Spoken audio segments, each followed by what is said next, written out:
Hello friends, welcome to my YouTube channel engineer classes. आज आप लोगों को साइंस के बारे में क्लास 10th की कंपार्टमेंट एग्जाम के मोस्ट इंपोर्टेंट टॉपिक और क्वेश्चंस के बारे में बताने जा रहा हूं। क्या है, देखो पहला जो टॉपिक है केमिकल इक्वेशन एंड रिएक्शन। इसमें हमें 5 रिएक्शंस पढ़ने होते हैं। क्या क्या? Combination, decomposition, displacement, double displacement, oxidation and reduction.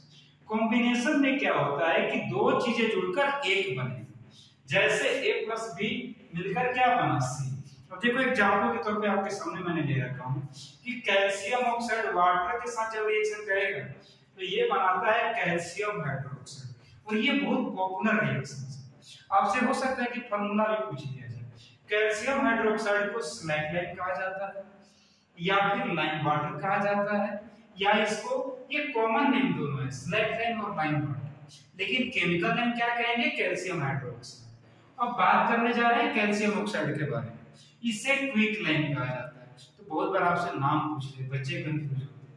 अब इसको दूसरे वर्ड लाइम वाटर तो ही गया।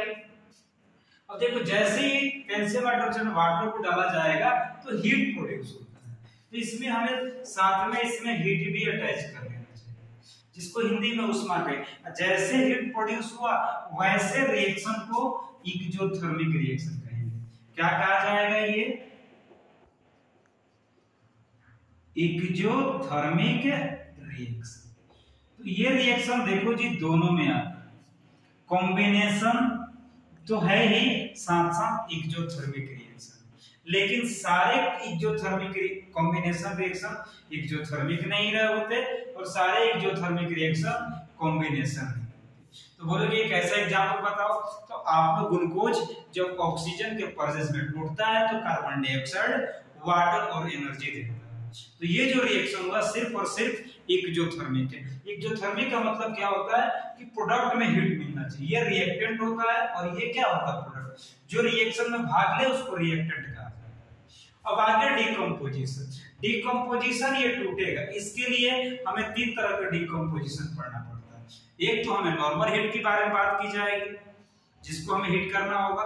दूसरी चीज या इसको क्या कहेंगे? Thermal decomposition. दूसरा होता है इलेक्ट्रोलाइसिस, यानी कि करंट की वजह से वाटर को हम इलेक्ट्रोलाइसिस करेंगे तो हमें हाइड्रोजन और ऑक्सीजन मिलेगा। ऑक्सीजन ये प्रोड्यूस होता है एनोड पर, और हाइड्रोजन जो प्रोड्यूस होता है वो कैथोड पर प्रोड्यूस होता है। ठीक है, तो ये भी क्वेश्चन आपसे पूछा जाता है। इसके बाद फोटोलाइटिक डिकम्पोजिशन। इसमें क्या होता है? सिल्वर क्लोराइड को जब सनलाइट में छोड़ दोगे तो सिल्वर और क्लोरीन में टूट जाएगा। इस तरह सिल्वर ब्रोमाइड को तोड़ सकते हो। समय का अभाव है, नहीं तो मैं एक एक करके इंडिविजुअल आपको सारे रिएक्शन डिस्कस करूंगा। दोस्तों आप लोग इन सब सारी चीजों को जरूर देख लेना। डिस्प्लेसमेंट क्या होता है? मोर रिएक्टिव लेस रिएक्टिव को रिएक्शन से डिस्प्लेस करता है। जैसे आयरन को ले को कॉपर सल्फेट के साथ, ठीक है, या तो ये क्या करेगा? वो डिस्प्लेस करेगा कॉपर को उसमें से। तो ये क्या करता है? More reactive less reactive. अब डबल डिस्प्लेसमेंट क्या होता है? इसमें एक्सचेंज ऑफ आयंस। ठीक है, अब इसमें इसके रिएक्शन को भी देखना। इसी रिएक्शन को जनरली देखोगे तो इसमें प्रेसिपिटेशन रिएक्शन भी है। अब ऑक्सीडेशन रिडक्शन की बात की जाता है। ऑक्सीडेशन रिडक्शन क्या होता है हमारे पास कि जब हम बात करेंगे, मान लो अगर कैल्शियम हाइड्रोक्साइड हो, ठीक है, या आपने इसमें ले लो आप कॉपर ले लो। कॉपर को अगर ऑक्सीजन के प्रेजेंस में अगर गर्म करेंगे, हीट करेंगे तो बनाएगा ये कॉपर ऑक्साइड।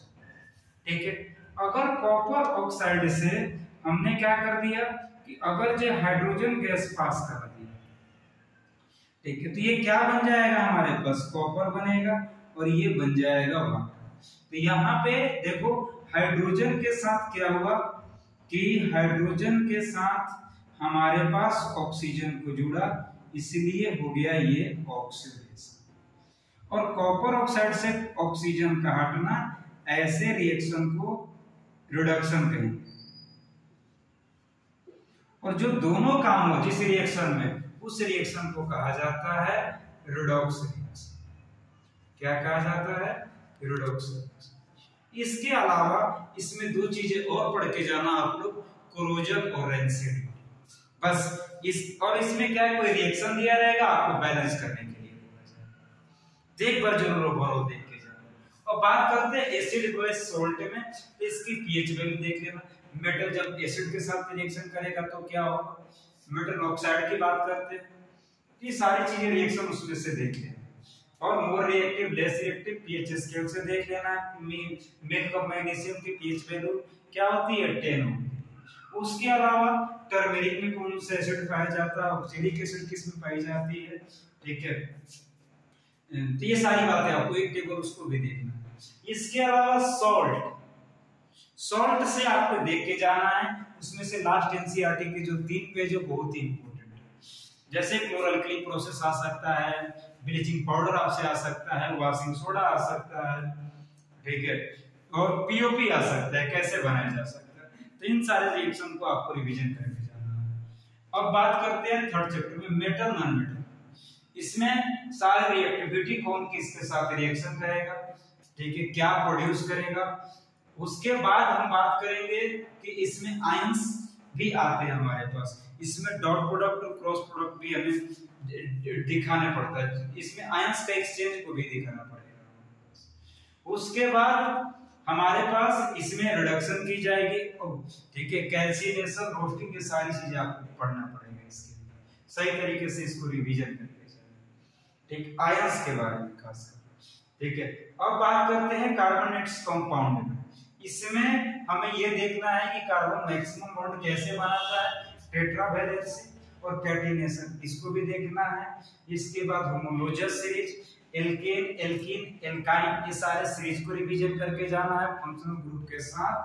अगर होमोजेनियस होगा, ठीक है, तो होमोलोगस सीरीज, तो उसमें सेम फंक्शनल ग्रुप होता है, उसमें CH2 का अंतर होता है, मास में 14U का डिफरेंस देखा। इसके बाद हम आगे चल के बात करेंगे, इसमें अल्कोहल एडिशन रिएक्शंस, ठीक है, एस्टर एस्पोनिफिकेशन, ये सारी चीजें आपको इसके अंदर रिवीजन करके जाना। अब लाइफ प्रोसेस, ठीक है, अब लाइफ प्रोसेस में जो खासकर बात करेंगे तो नेफ्रॉन का डायग्राम आपको देख के जाना है। उसके बाद जो डाइजेशन एलिमेंट्री कैनाल को रिवीजन करके जाना है। वहां से क्वेश्चन ह्यूमन हार्ट से आएगा, ठीक है, ब्लड प्रेशर जो मेजर की जाती है स्पाइरोमीटर, मैनोमीटर, और ये कहां से होता है 80 से लेकर 120 mm ऑफ एचजी तक मेजर की जाती है, उसको सारे देखकर जाना है। उसके अलावा लिम्फ पूछा जाता है, लिम्फ का काम क्या। अब बात करते हैं कंट्रोल एंड कोऑर्डिनेशन, इसके ऊपर हम ब्रेन के बारे में देख के जाना है, नर्व सिस्टम देख के जाना है। उसके बाद कौन से हार्मोन का क्या, प्लांट हार्मोन की बात करते हैं, ब्रेन तो आपने देख लिया, ब्रेन के डिफरेंट पार्ट देख लिया, और हार्मोन्स को देख लेना है प्लांट्स के ऊपर, गिबरलिन का काम क्या होता है, जीन का काम क्या होता है, ये सब सारी चीजें आपको रिवीजन करेंगे। अब बात करते हैं आगे चल के ये organism, how do organism reproduce, यानी कि इसमें प्लांट्स के बारे में भी देख लेना है और एनिमल्स के बारे में। खासकर प्लांट में फ्लावर के जो पार्ट होते हैं, लॉन्गिट्यूडनल जो सेक्शंस है, ठीक है, मेल पार्ट क्या होता है, फीमेल पार्ट क्या होता है, स्टेमन, ठीक है, पिछले वो सब कुछ आपको रिवीजन करके जाना। उसके बाद कोई अगर जो सीड से ग्रो करता है तो उसमें आपके पास, ठीक है, तो इसमें उसके रूट्स को पार्ट को क्या कहा जाता है, स्टेम को क्या कहा जाता है, वो सारी आपको देखना है। इसके अलावा हेरिडिटी एंड इवोल्यूशन, इसमें मेंटल्स के रिलेटेड सारी चीजों को देखें, तुम पी प्लांट को क्यों ले ली। इसके बाद मोनोहाइब्रिड, डाइहाइब्रिड, वो भी सारी रिवीजन करेंगे, ठीक है। उसके बाद बॉयज और गर्ल बनने की क्या प्रोबेबिलिटी हो तो भी देखना। हाँ, इसमें और एक चीज देना, रिप्रोडक्शन में मेल और फीमेल रिप्रोडक्टिव ऑर्गन्स, उसकी लेवलिंग कम से कम, उससे हो सकता है कि क्वेश्चन आपके पास आ जाए। अब देखो मोस्ट इंपोर्टेंट टॉपिक अब आगे चल के आता है लाइट। लाइट में सारे रेड डायग्राम देके जाना है। इसमें देखो लाइट में दो टॉपिक होता है, एक तो होता है मिरर और एक लेंस। मिरर बेस्ड होता है कंप्लीटली है आपका रिफ्लेक्शन के ऊपर, और लेंस बेस्ड होता है कंप्लीटली आपके पास रिफ्रैक्शन के ऊपर। इससे रिलेटेड रेड डायग्राम्स, उसके अलावा इसके ऊपर न्यूमेरिकल्स। उसके बाद पावर की बात करते हैं। पावर इज इक्वल टू क्या होता है 1/f। और याद रखना जो फोकस होता है किसका, कॉन्वेक्स लेंस का, वो पॉजिटिव होता है, तो पावर भी क्या होता है पॉजिटिव। कॉनकेव का फोकस क्या होता है नेगेटिव, तो पावर भी क्या होता है नेगेटिव। इसके अलावा एक और आता है स्नेल्स, उसको सही तरीके से रिवीजन करके जाना, वहां से क्वेश्चन श्योर है कि आपका आएगा ही है। और एक न्यूमेरिकल सेक्शन भी वहां पे आता है एनसीईआरटी में, उसको जरूर रिवीजन इसके अलावा refraction of light through rectangular glass है, ये भी हमें पढ़ के जाना है। तो ये रहा लाइट के मोस्ट इंपोर्टेंट क्वेश्चन, ठीक है। अब इसके अलावा और भी क्वेश्चन इससे क्या बन सकता है कि कन्वर्जिंग और डाइवर्जिंग, आपको सही तरह से कंफर्म कर लेना। कन्वर्जिंग मिरर की बात किया जाए तो कॉन्केव होता है, और कॉन्वेक्स क्या होता है डाइवर्जिंग, लेकिन लेंस के लिए ठीक उल्टा होता है। लेंस फॉर्मूले, मिरर फॉर्मूले, मैग्निफिकेशन सारी सही तरीके से देखे जाए। इसके अलावा ह्यूमन आई का डायग्राम आपको देख के जानी है, ठीक है। और उसकी जैसे कि डिफेक्ट्स के बारे में बात करते हैं, मायोपिया, हाइपरमेट्रोपिया, उसके कॉजेस क्या क्या है, ठीक है। उस डिफेक्ट को रिमूव कैसे किया जाए वो भी हमें रिवीजन करके जाना है। इसके बाद पावर एक्यूमुलेशन, इरिस का काम क्या होता है, पुपिल का काम क्या होता है, रेटिना पे क्या होता है, उसके अलावा प्रिज्म हमें रिवीजन करके जाना है। अब बात करते हैं इलेक्ट्रिसिटी। इलेक्ट्रिसिटी में बेसिक सारे फॉर्मूले देख लेना, ठीक है। करंट का I = Q/T, करंट कैसे मेजर किया जाता है, एमीटर की तरह मेजर किया जाता है। एमीटर लगाया कैसे जाता है सर्किट में, तो सीरीज में लगाया जाता है। वोल्टमीटर कैसे लगाई जाती है, तो पैरेलल लगाई जाती है। इसके अलावा factors on which resistance of a conductor depend, ये भी हमें डिपेंड करता है कि R = ρ/L/A। इसके अलावा हमें ओम्स लॉ रिवीजन करके जाना, जहां से क्वेश्चन आता है। और लास्ट बचा जूल्स लॉ ऑफ हीटिंग, ये जो कि मोस्ट इंपोर्टेंट क्वेश्चन है। H क्या होता है, ये I²RT। दोस्तों H क्या होता है, I²RT। इसके अलावा 1 यूनिट की बात किया जाए यानी किसके बराबर होता है, 1 kWh, और ये होता है 3.6 × 10⁶ जूल के बराबर होता है। ये भी हमें। अब आगे बात करते हैं मैग्नेटिज्म की, ठीक है। मैग्नेटिज्म, मैग्नेटिक फील्ड का SI यूनिट क्या होता है, टेस्ला होता है। इसके अलावा राइट हैंड थंब रूल देख लेना इसमें से। उसके अलावा फ्लेमिंग लेफ्ट हैंड देखना है, राइट हैंड तो सिलेबस में नहीं है हमारा। इसके अलावा सोलेनॉइड देख के जाना है, ठीक है। और ये मैग्नेटिक फील्ड किन किन बातों पर डिपेंड करता है वो सारे फैक्टर रिवीजन करके जाना है। उसके बाद स्टेट कंडक्टर है, लूप में, वो सारी बातें में रिवीजन। उसके बाद शॉर्ट सर्किट कैसे होता है, ठीक है। और ये करंट में किसका कैसा कलर होता है वो भी हमें देख के जाना। अब आवर एनवायरनमेंट में आपको रिवीजन करके जाना है।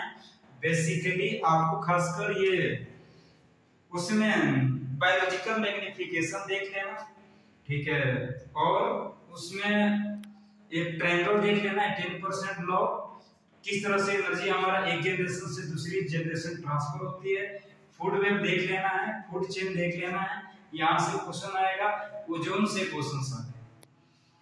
ये सब सारी चीजें खासकर 10% लॉ जरूर अच्छी तरीके से रिवीजन करके एनर्जी ट्रांसफॉर्मेशन कैसे हो। तो थैंक यू दोस्तों, ये हमारे मोस्ट इंपोर्टेंट क्वेश्चन जो आप लोगों के साथ शेयर किया। फिर अब हम मिलते हैं अगले वीडियो में, तब तक के लिए जय हिंद, जय भारत।